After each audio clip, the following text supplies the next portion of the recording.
The Lord be with you. And with your A spirit. reading from the Holy Gospel according to Matthew. Glory to you, O Lord.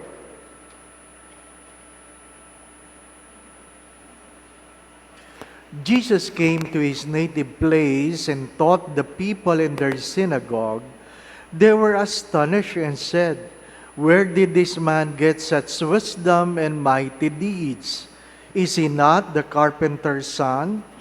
Is not his mother named Mary? And his brothers James, Joseph, Simon, and Judas? Are not his sisters all with us? Where did this man get all this?" And they took offense at him. But Jesus said to them, "A prophet is not without honor except in his native place and in his own house." And he did not work many mighty deeds there because of their lack of faith.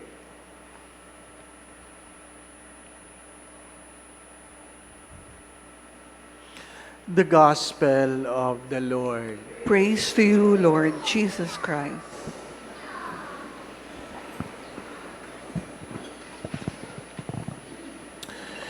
If we are humble enough, we can accept that many of our decisions are based on our biases.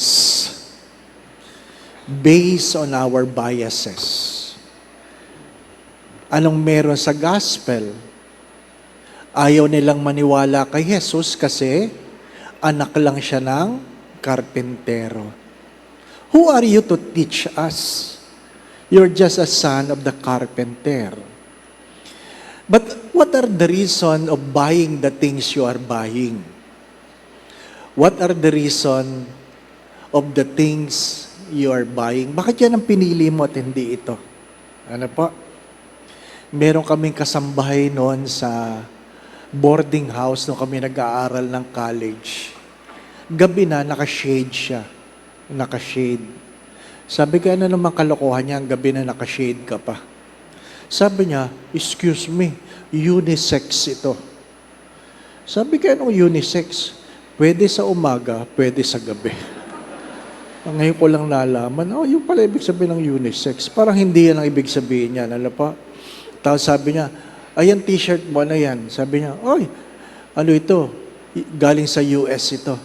Sabi ko, "Pating nga, tatak." Ano po? Ay nakalagay use. USE. Ano po? Porque may US, yung imported na kagad. Na-share ko na ito dati. Ano po? I was in Malaybalay and I saw a maong pants. Ang ganda-ganda. Ano po? Levi's. Pero ang mura. So talagang tinignan ko yung pantalon. Walang diferensya. Pero pinagtataka, bakit ang mura ng pantalong ito? Di ba? Pag mura, nakakatakot. Di pa ba? No? Alam niyong may milagro ito. Ang mura. Sinukat mo. Tama. Ang ganda ng tela. Ang ganda ng tahi. Ano? So, ang tagal ko talaga tinitingnan. Sabi nung kaibigan ko, sabi, ano Father, bibilin mo? Sabi, natutokso ako, pero nagtataka ko, bakit ang mura itong Levi's? Tapos sabi niya, "Father, hindi Levi's." Ano hindi Levi's? Lives. O nga naman, lives, ano po? Pag hindi mo tiningnang mabuti, hindi po ba, no? Yung iba sa inyo, lumaki sa rilong, seki. Akala nyo seko, di ba? Seki. Adidas. Ano po? Akala mo Adidas. Ano po? Pag kayo pumunta sa Vietnam, mayroong palengke doon, ano po? Nakalagay doon, genuine imitation. Pero may kanya-kanyang category. Yung mga relo, genuine imitation, A, B, C. Yung pinaka mas malapit sa totoo, mas mahal. Pero hindi totoo. Hindi po ba, no? Ano ibig ko sabihin? We are easily swayed by our own biases. And perhaps that is the reason why many of us, either we are the victim or we are the one judging others. Either we are the victim Tayo yung minamata o tayo yung nangmamata? Dati hindi ka panipaniwala na may nakakapasa, nakakakuha ng top 10 sa board exam na nag-aaral galing sa probinsya. Hindi natin, saan yan? Hindi natin matanggap na may matatalinong galing sa probinsya. Ano po? Feeling ng mga taga Maynila, sorry for the words, matatalino sila. Ano po? Ba't yan ang naka-top 10? Because of our own biases. The first reading speaks of that. Why you don't want to listen to Jeremiah? Of course, because you are not among the appointed. But what is important of being a prophet? That you tell what is true. You tell what is true. And I would like to tell you, my brothers and sisters, lahat ng nakikinabang sa inyo, sorry for saying this, lahat ng nakikinabang sa inyo, kadalasan, hindi sila nagsasabi ng totoo. Bakit? Natatakot silang mawala ang pakinabang nila sa inyo. Kahit pangit yan, sasabihin nilang maganda. Bakit? Takot sila. Takot sila. Hindi masabi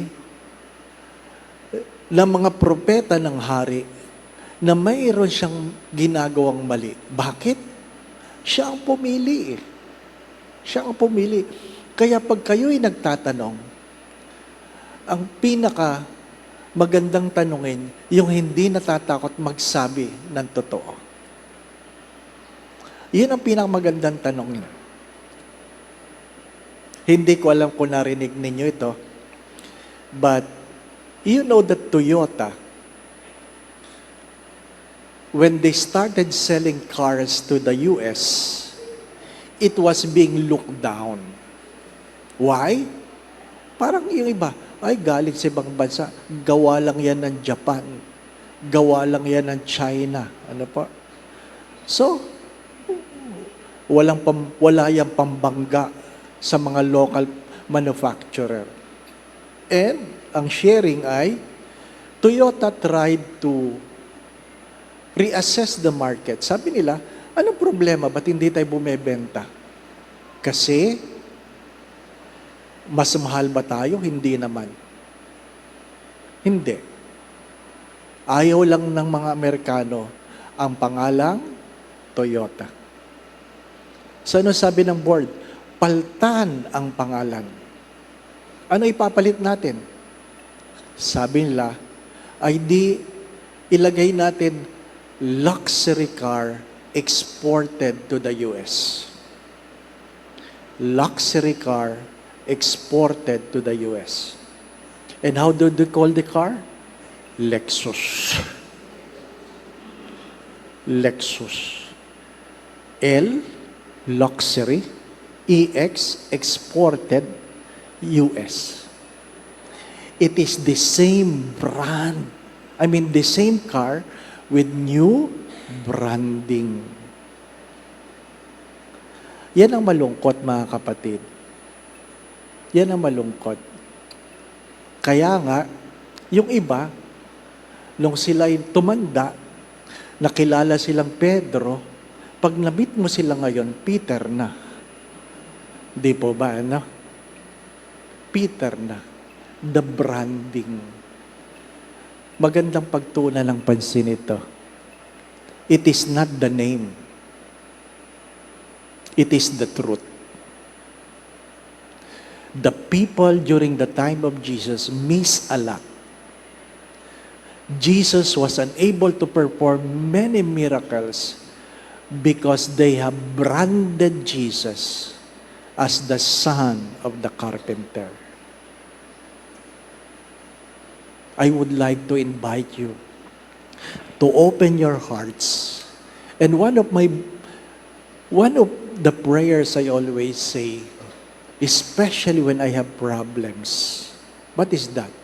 Surprise me, O Lord. Surprise me, O Lord. that in the ordinariness of things, we can always be surprised by God if we are humble enough to go beyond our own biases. Again, be humble enough to go beyond your own biases. And because of that, you can be surprised by God. Amen. Going back to what I've said, do not forget this, that we are not loved by God because we are a son or daughter of someone. We are not loved more by God because of what we have attained or how much money we have. We are loved by God for we are the sons and daughters of God. You have heard this many times. There is nothing you can do to make God love you more. And there is nothing you can do to make God love you less. You are loved. Do not forget that. Kung may pinagdadaan na kamang problema, huwag mong sasabihin hindi ka mahal ng Diyos. Ang pagmamahal ng Diyos ay hindi nagbabago, dala na ating karanasan. I hope you bring the truth. Do not allow yourselves to be branded by anyone else. If you feel low and down, you can put your hands on your chest and say, I know I am loved by God. You are loved by God. Let us all rise. The Lord be with you. And with your spirit. And may Almighty God bless you and your family in the name of the Father, and of the Son, and of the Holy Spirit. Amen. We go in peace to love and serve the Lord. Thanks be to God.